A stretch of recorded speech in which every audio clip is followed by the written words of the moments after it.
Right, so to attempt this question that says if 2 log y base 3, 2 log y base 3 plus log x squared base 3 equals to 4,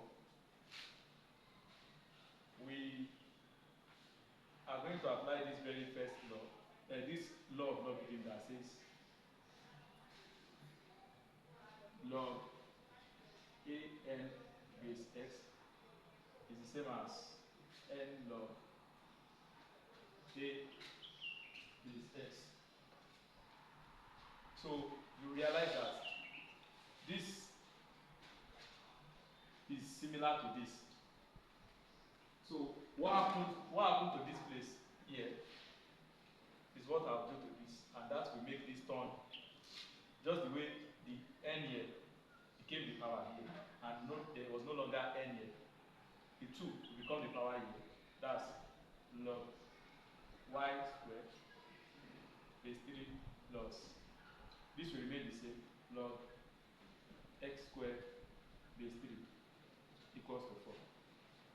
So now another law of logarithm says that log a base x plus log b base x equals log a times b base x, since they have the same base but different logarithm number. So this is what you have when you have addition of this one. So this is similar to this.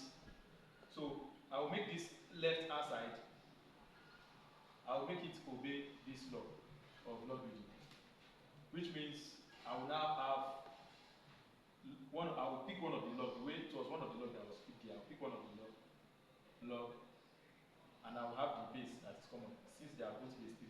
Then now I can multiply x squared, that's y squared, and x squared.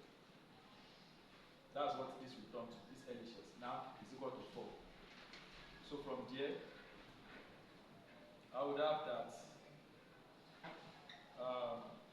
the 3 will raise 4 up. So it will be 3 to the power of 4, and I'll be left with the multiplication of this. The log will disappear in that case, and we'll be left with x squared times y squared. Y squared times x squared, which will give me x squared y squared. X squared y squared equals to 3 raised to the power 4. So the next thing is, since we are making y the subject formula, we are looking for the value of y. We try to get the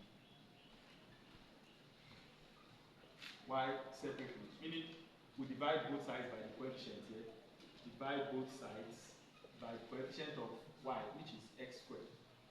X squared is the coefficient of y, so that's x squared over, and then 3 is power 4 over x squared. So that x squared will cancel x squared, you are left with y squared here, and 3 raised to the power of 4 over x to the power of 2 over x to the power of 2. So now, in order to remove the square, take the square root of both sides. Take the root of both sides. So taking the root of both sides, you have this, and you have this. So this the root will cancel the square. The root will cancel the square. You have just y left.